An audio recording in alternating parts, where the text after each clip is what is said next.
Growing up in Nigeria, when you hear abroad, all you hear is good roads, soft life, perfect life, money, like endless flow of money, and good things. In fact, everything good. Like, we never really associated abroad, living abroad, let's say Europe or America, we never associated it with bad, like struggle, any type of struggle at all.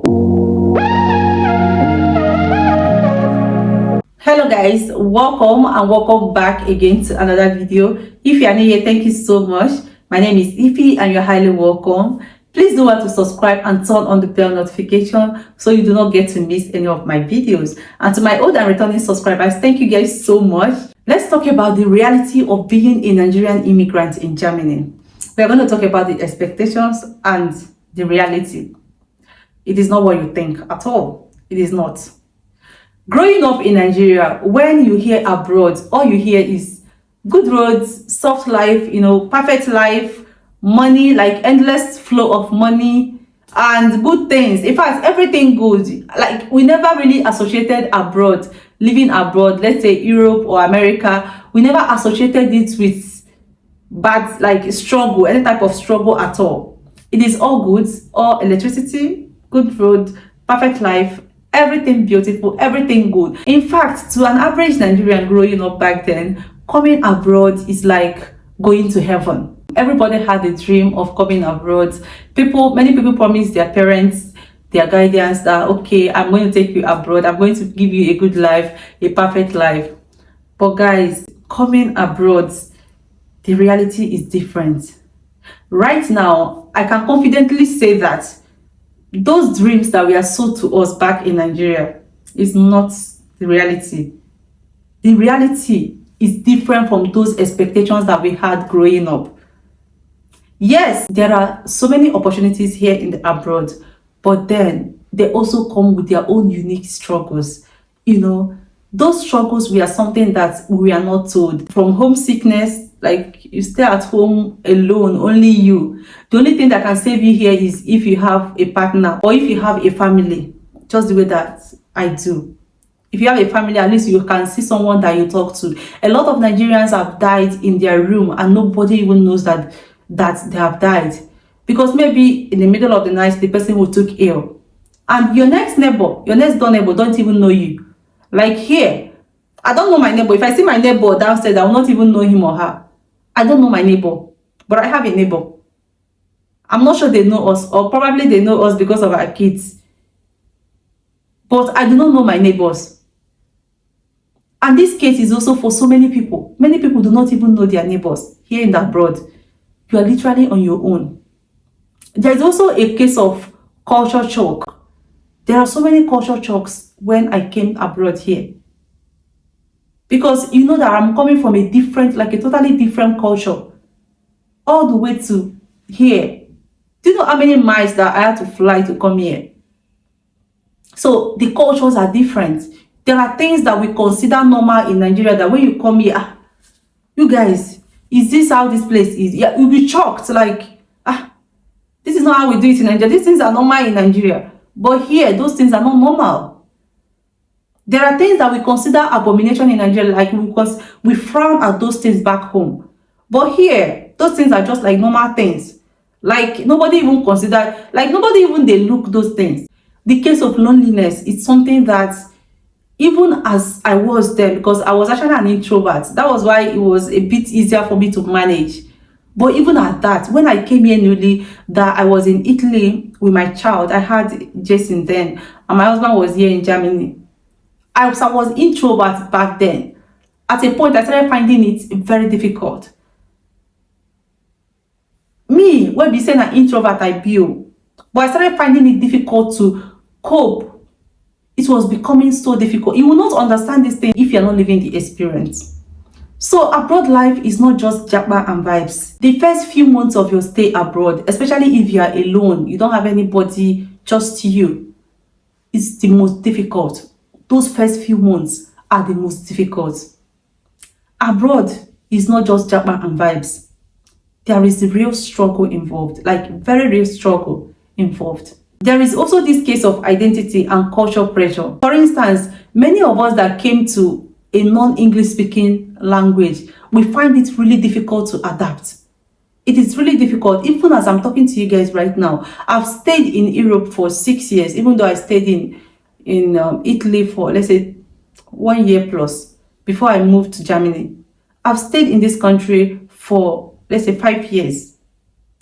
But I am yet to understand the culture of this place. I struggle with understanding the culture. I struggle with the language, especially. You know, language is a very vital aspect of the culture. Language is a very vital aspect of a culture. And for you to adapt into the system, for you to adapt into the culture, you need to master the language. You need to know the language. Because everything you do here, you speak Dutch. You have to say it in Dutch. You have to write it in Dutch. That language part is a very huge problem for me. And if you are someone that do not learn fast, like me, I don't learn fast. Like, I cannot just see something and learn it. It takes me lots of time to learn. But when I learn it, I've learned it. So it's a very big problem, like a very huge problem for me. I've been struggling with the language, coupled with the fact that Dutch is a very difficult language. Like, if you were to be in Italy, I stayed in Italy for like a year plus, yeah, a year plus. But I can speak Dutch, like I can speak Italian. I can speak it, though not very well, but I can say, I can say some few words in Italy, even when I didn't even puberty. But here in Germany, I've gone to school, I've gone to different schools actually. I've done a lot of things just to learn this language. I've tried online. But still, I am still struggling with the language. I've not even gotten to learning their culture, like the deeper part of the culture. I've not even gotten to that side yet. And you know, you have to balance knowing the culture of the place that you moved in and keeping your own identity so you don't lose it. I'm a Nigerian, I'm an Igbo girl. So I need to keep up with that, my identity. I don't want to lose my Nigerian identity. I don't want to lose my Igbo identity. And then I also need, like, it's a must for me to adapt to the language of this country, to the identity, to the culture of Germany. So I am struggling, constantly struggling to balance these things. It is part of the struggles that comes with living abroad. It's part of the perks that comes with living in a non-speaking English country, in a non-English speaking country. Even those people that Japa to English speaking country, those ones also, they are trying to also learn the culture. Though you can say that their own is more easier than our own, because them, the language is not, like, they're not going to struggle with the language. But the culture part is also a part of the struggle. You know, our people back home, they expect you not to lose your Nigerian identity. They will be like, if you go to that abroad, don't marry Oyibo. Remember, you are a Nigerian. Do not do this, do not do that. Don't join bad gang, don't do this. Like, they'll be reminding you of those core values of Nigerians. And they'll be telling you not to lose any of it. At the same time, the place that you moved in, that is this country that I moved in, they also expect me to know their culture, to assimilate, to integrate.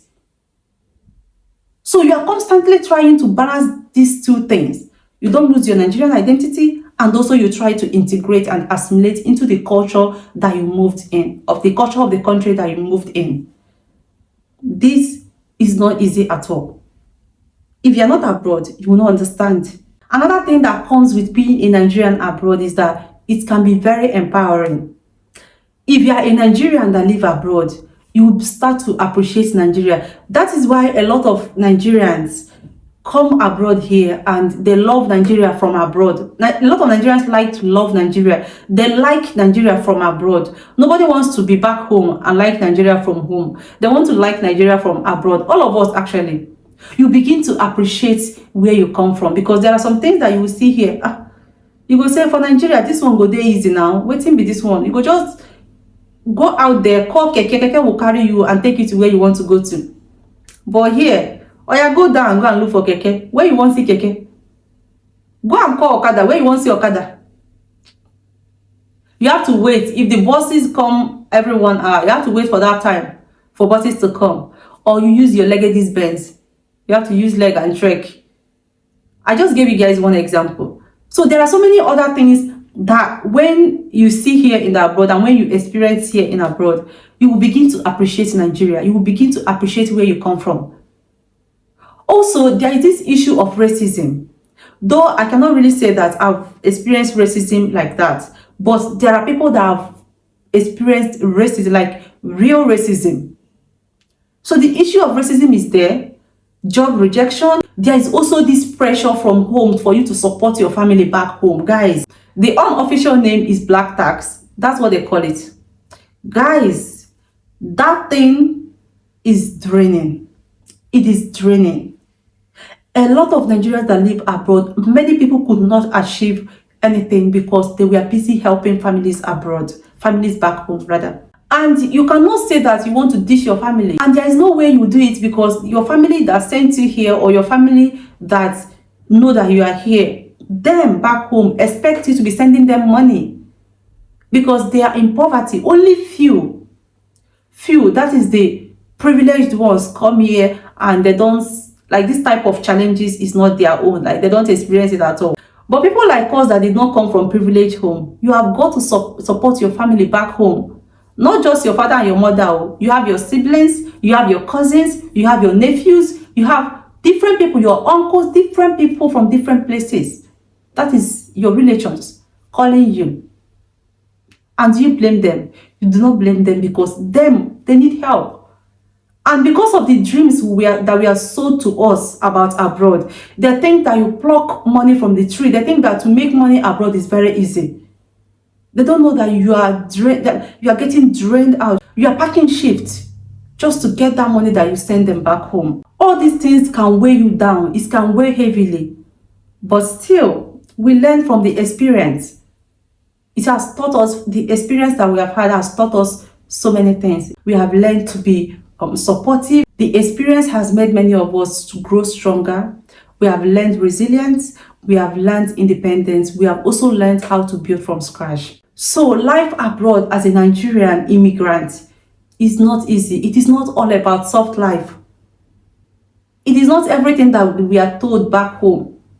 It's different. The expectations is very different from the reality. But the thing is, at the end of it all, it is worth building. That is, if you come in with your eyes open and with your sense, because it also requires common sense. If you are a Nigerian that live abroad, let me know what you think in the comment section. If you are a Nigerian in Nigeria, tell me what you were told. Tell me your own thinking. Like, how do you view Nigerians that live abroad? How do you view abroad in general? Just let us know in the comment section. Let's continue the conversation in the comment section. Thank you guys so much for watching this video. If you've not subscribed, please do well to subscribe. Turn on the bell notification. Thank you, and see you all in the next one. Bye.